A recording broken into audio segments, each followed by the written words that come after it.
The night my family threw me out of the house, the snow was falling so heavily that the streetlights looked like fading ghosts in the storm. I stood on the front steps holding a small suitcase while my stepbrother laughed behind me, and my stepmother called me a thief in front of an entire room full of guests. But the worst part wasn't their cruelty. The worst part was my father. The man who once promised he would always protect me didn't defend me at all. He simply pointed toward the dark street and told me to leave. I thought that moment was the end of my life. But what none of them realized that night was that 10 years later those same people would be sitting across from me in a lawyer's office staring at me in complete disbelief. Because the girl they had thrown into the snow with nothing to her name had returned as the woman who now controlled the fortune they had spent years trying to claim. My name is Emily Carter, and this is the story of how my own family betrayed me, destroyed my life, and unknowingly created the person who would one day take everything back. Before everything fell apart, my life had been peaceful and predictable. My father, Richard Carter, was the founder of Carter Industries, a company that had built its reputation over decades of hard work and bold decisions. Even though we lived comfortably, my parents raised me to value kindness and honesty more than wealth. My mother believed deeply that character mattered more than status. She often told me that money could disappear overnight, but integrity would stay with you forever. When my mother died suddenly after a short illness, the warmth she had brought into our home disappeared with her. My father changed in ways I didn't expect. The man who used to laugh with me at the dinner table became quiet and distant. The house that once felt full of life turned cold and silent. About a year later, my father introduced me to a woman named Victoria. She was elegant, confident, and incredibly charming. At first she acted kind toward me, speaking softly and pretending to care about how I felt. But something about her kindness always felt rehearsed, like every smile had been carefully planned. Victoria had a son named Ryan who was a year older than me. From the moment he moved into our house, he behaved as if everything already belonged to him. He walked through the halls with the confidence of someone who believed he was the future owner of Carter Industries. At first, the tension between us was small and subtle. Ryan would take books or jewelry from my room and later pretend he had found them somewhere else. Sometimes small amounts of money disappeared from the kitchen drawer, and somehow the blame always fell on me. Whenever I tried to defend myself, Victoria would gently place a hand on my father's shoulder and suggest that I was simply struggling emotionally after losing my mother. My father always believed her. Every time. Slowly I began to understand that the truth no longer mattered inside our house. What mattered was the story Victoria and Ryan told my father. Years passed and their influence grew stronger. Victoria took control of the household staff and social events. Ryan began behaving like the future ruler of the Carter family empire. One evening my father gathered all of us inside his office.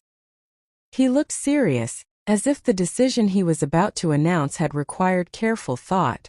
"I've been reviewing the future of the company," he said. "And when the time comes, Carter Industries will belong to both of my children." For a moment relief washed over me.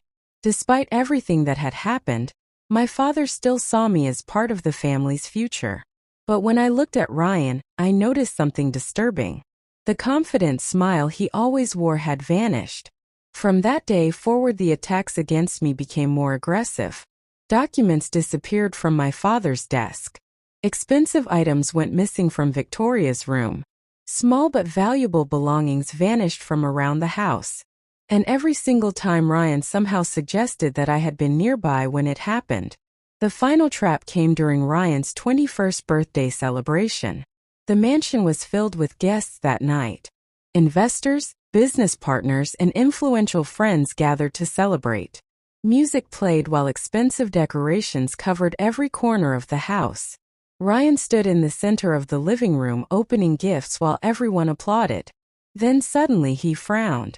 "My watch is gone," he said. It was a luxury watch my father had given him just minutes earlier. Everyone began searching. Victoria checked the tables and chairs before slowly walking toward me. "Emily, dear," she said sweetly, "may I check your coat?" Before I could respond, She slipped her hand into my pocket. When she pulled it out, Ryan's watch was in her hand. The room fell silent. Dozens of shocked eyes turned toward me. "I didn't take it," I said immediately. Ryan looked at me with false disappointment. "Emily, why would you do something like that?" My father's face turned red with anger. "After everything we've done for you," he shouted, "you steal from your own family?" "I swear I didn't," I said, my voice shaking. But he wasn't listening. He grabbed my arm and dragged me through the crowd while the guests watched in uncomfortable silence. Victoria stood behind him with a satisfied smile. Ryan leaned casually against the wall, enjoying the moment. My father opened the front door and pushed me outside into the freezing snow. "You are no longer welcome in this house," he said coldly. "Leave and never come back." The door slammed shut behind me, and in that moment the girl I used to be disappeared forever. The first months after I was thrown out of my home were the darkest period of my life.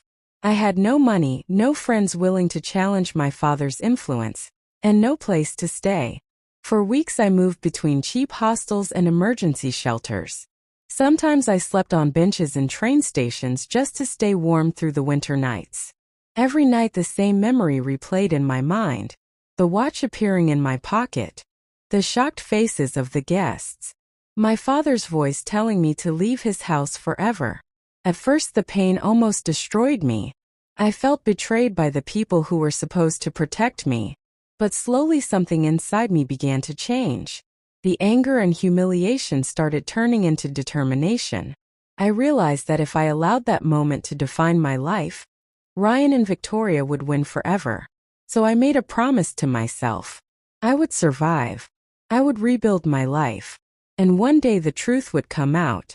I began working every job I could find. I cleaned office buildings late at night, served coffee during the day, and sometimes worked double shifts in restaurants just to save enough money to rent a tiny room. During the few quiet hours I had each night, I studied business and finance in public libraries. Books became my teachers. Stories of entrepreneurs who built empires from nothing became my motivation point. One evening, while working at a small restaurant, I met a quiet older man named Mr. Howard. He noticed that after my shift ended, I stayed behind reading financial books at one of the empty tables. After seeing me there several nights in a row, he finally asked why someone my age was pushing herself so hard. At first I avoided the question, but eventually I told him everything. When I finished speaking, he looked at me thoughtfully. "Pain can destroy a person," he said calmly. "But sometimes pain can forge someone stronger than they ever imagined." Over time he became my mentor. He taught me how investments worked, how companies were built, and how successful people made decisions when risks were involved. With his guidance I began making small investments using the little money I managed to save. At first the profits were small, but slowly they grew. Years passed and my life began to transform.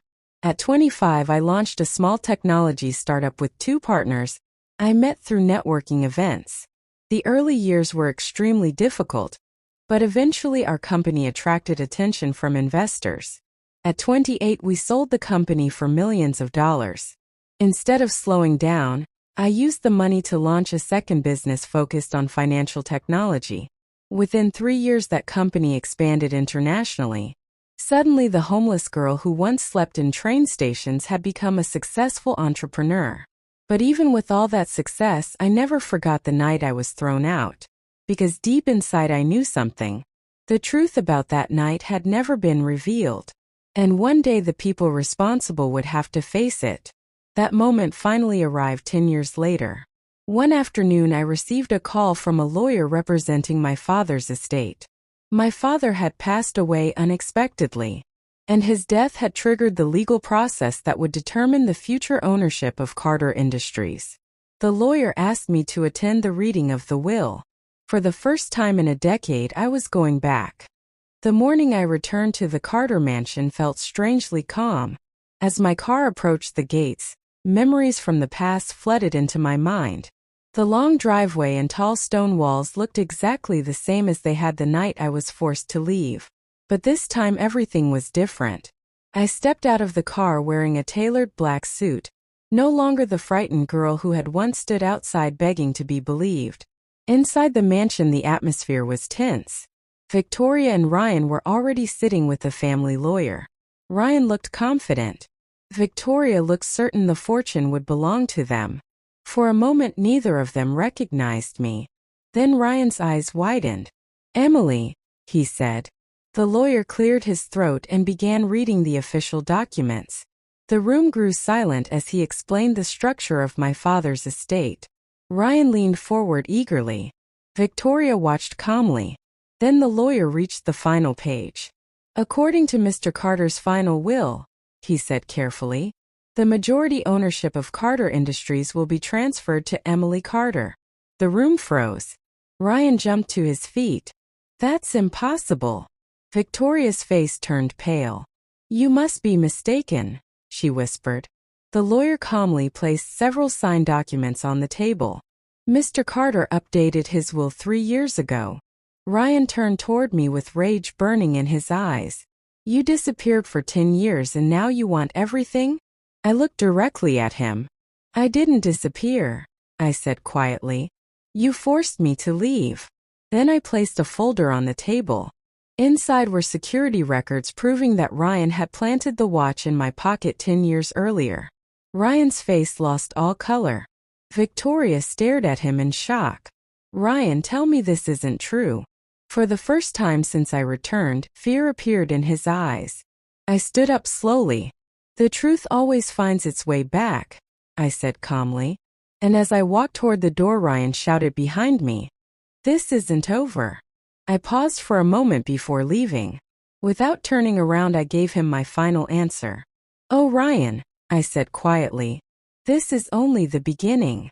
If you want to see what happens next and how the revenge against the people who betrayed me truly unfolds, make sure you subscribe to the channel and turn on notifications so you don't miss the next part of the story."